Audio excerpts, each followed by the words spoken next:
My main topic is I was thinking back to all of my gear regrets and different things I've had in the past. Mhm. And one of them, I was into rack gear. Yeah. Rack gear was a whole thing. No regrets. That's right. No rack regrets. Um, so I think there's many of you out there that had racks and big, freezers that were full of things. And Steve Lukather, famous people, we could name all of them, Eddie, and all these, every famous artist you can think of had a Bradshaw rig and a rack and all these things. And we look at them now and we laugh at them. We're like, oh, that was so silly. That was ridiculous. Look at all that junk. And we had the switchers and we had all these isolators and harmonizers and all of our pedals were in there. Well, they were just trying to isolate all the effects into the amp. That way they weren't running through there basically all the time. So their amp or their signal was going straight into their amp unless they were using the pedal. It's kind of what we're doing with switchers now. Right. And I was thinking, will we look at the pedal boards of today the same way we look at racks of yesterday?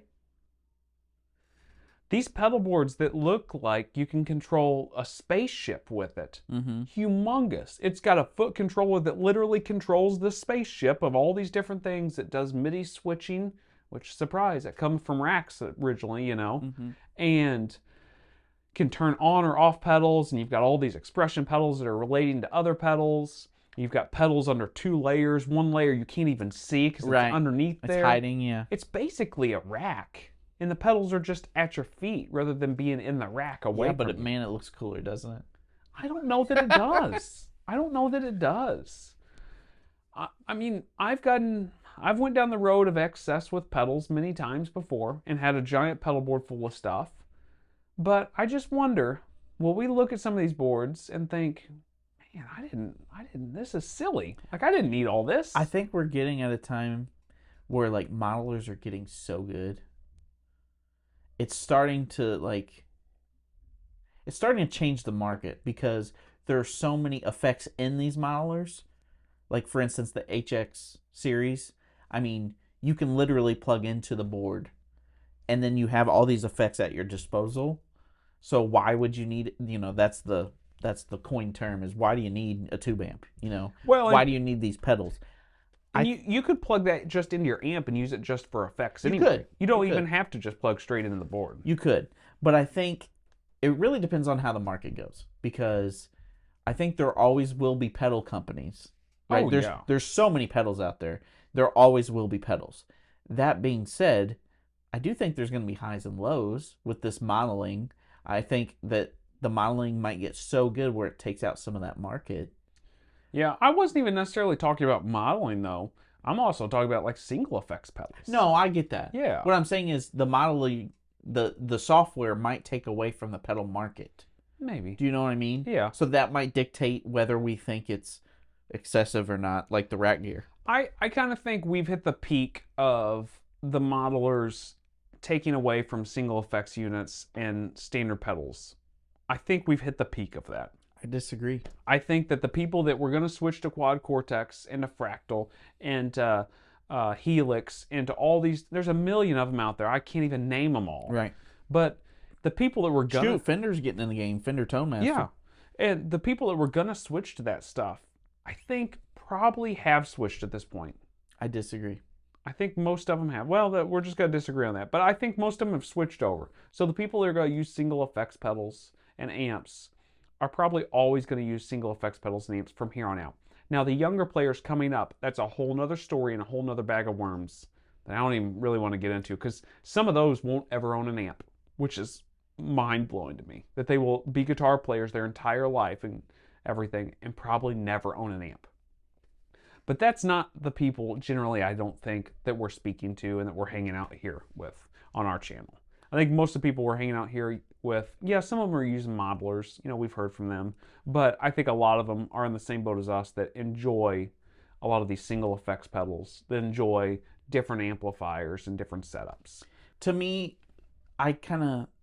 Okay, this is probably a little different. Maybe it's not a good example, but when you think of albums, you think of records. And I think when you think of chorus, you think of pedals. Does that make sense? Yeah. There's always going to be almost a romantic quality of a pedal. Yeah. They will never go away. But do I think that they will be as like widely used as they are now? Probably not. Yeah, I don't agree with that completely, but I do think that the spaceship controller pedal boards are gonna make like a disappearance. I think they're gonna go away eventually. Oh, like John Frusciante, he has a huge board. Yeah, That's going to go away because this one pedal can do so many things. yeah, I think that will go away. You're right. and I think that yeah, you look at like John Mayer's pedal board setup for some of this Dead and Company stuff that's humongous, and then like even Joey Landreth, his pedal board is not that big, but it's a controller. Like he's got that MIDI controller that's switching all these different things, and he's got 2 levels. And Dan from the Gig Rig and that pedal show builds tons of people's rigs, and they set them up like that a lot of times. And some people will always be into having a complicated board that maybe has MIDI and all these things. But I do think there's a chance we look back at some of these boards and we're just like, man, what were we doing? That was bigger. That was bigger and more of a hassle to deal with than what a rack would have been to roll in there and plug in. You know what I always come back to is like, what do you think Eric Johnson thinks of all this stuff? Because that guy, he's got like 25-foot cable on his board because that adds some tone that he really likes. And then this is a specific way because the nut has to be tightened to, you know what I mean? Like, not literally, but He's very specific. very yeah. specific. And he's like, well, I like this cable, you know, in front of here, and then the you know what I mean? He just gets into the weeds with it, and I'm like, what are his thoughts on how gear has evolved? Because he's just done his own thing this entire time. I'd love to talk to him because he has. I think he probably looks at new gear and what's going on in the market and sees if it'll beat something he's already got. But he's got such a system. I mean, it works for him. I'm just curious if he's like, what are these people doing? Yeah. And we're looking at him like, what is he doing? Yeah, you know what? Maybe he's right. He probably is. That dude, I think he's got special ears, man. He must. He's definitely got special fingers for playing and a mind for playing, without a doubt. But I think it would be torturous to have Eric Johnson's ears because I think he hears stuff that the rest of us don't hear. It would be very annoying. And I think probably he listens and looks at a lot of this new stuff and he's hearing stuff that we don't hear and is just like, oh, that's awful. Right. You know? And I like to think that me and you have pretty decent ears when we're listening to I things. would think.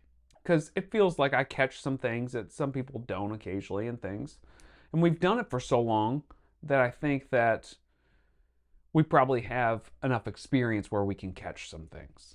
But boy, to have Eric Johnson's ears would be pretty miserable, I'm pretty sure. Yeah, I'm just curious if he's thinking about the same thing. Like, our board's going to be in the past. He's like, I don't care. I'm going to do what I'm going to do. Well, look at some of these Jeff Beck pedal boards that have sold here in the last, within the last year anyway. Yeah. He had pedals just strung everywhere, and you look and there's like wall warts and like a power strip on the back, and everything's just like plugged in randomly. He didn't give a crap either. He was all about his art, and it's just.